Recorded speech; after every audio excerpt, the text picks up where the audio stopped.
Praise God, brethrens, welcome to our channel. I'm Daisy Agasha, and I'm passionate about sharing the gospel with the world. Be blessed as you listen. Today we are going to talk about manifestation of God's power. Deuteronomy 9:1 says, "Hear, O Israel, you are now about to cross the Jordan to go in and dispossess nations greater and stronger than you, with large cities that have walls up to the sky." This verse is part of Moses' farewell address to the Israelites before they enter the Promised Land. Here's a breakdown. Hear, O Israel, meaning Moses is calling the Israelites to listen carefully to his words.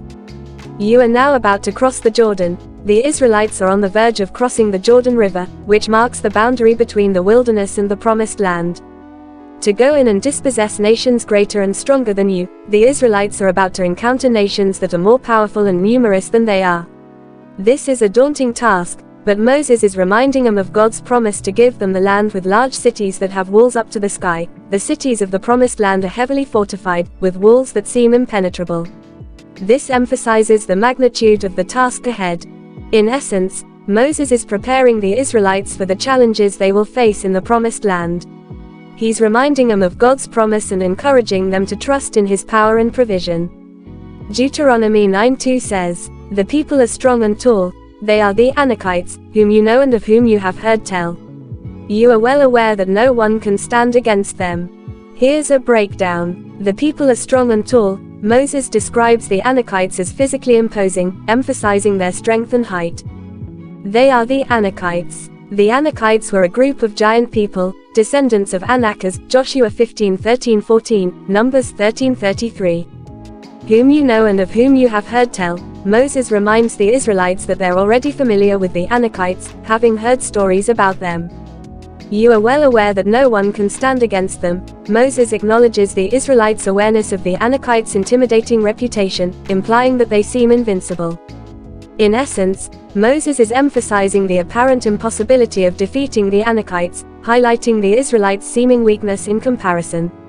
This sets the stage for the encouragement in Deuteronomy 9:3, where Moses reminds the Israelites that God will fight for them. Deuteronomy 9:3 indeed says, "But be assured today that the Lord your God is the one who goes across ahead of you like a devouring fire. He will destroy them, he will subdue them before you, and you will drive them out and annihilate them quickly, as the Lord has promised you." Here's a breakdown. But be assured today, Moses emphasizes the certainty and reliability of God's presence and action. That the Lord your God is the one who goes across ahead of you. God leads the way, going before the Israelites into the Promised Land. Like a devouring fire, God's presence is compared to a consuming fire, emphasizing His power and ability to destroy enemies. He will destroy them, He will subdue them before you. God will take care of the enemies, destroying and subduing them on behalf of the Israelites. And you will drive them out and annihilate them quickly. With God's help, the Israelites will be able to drive out and defeat their enemies swiftly.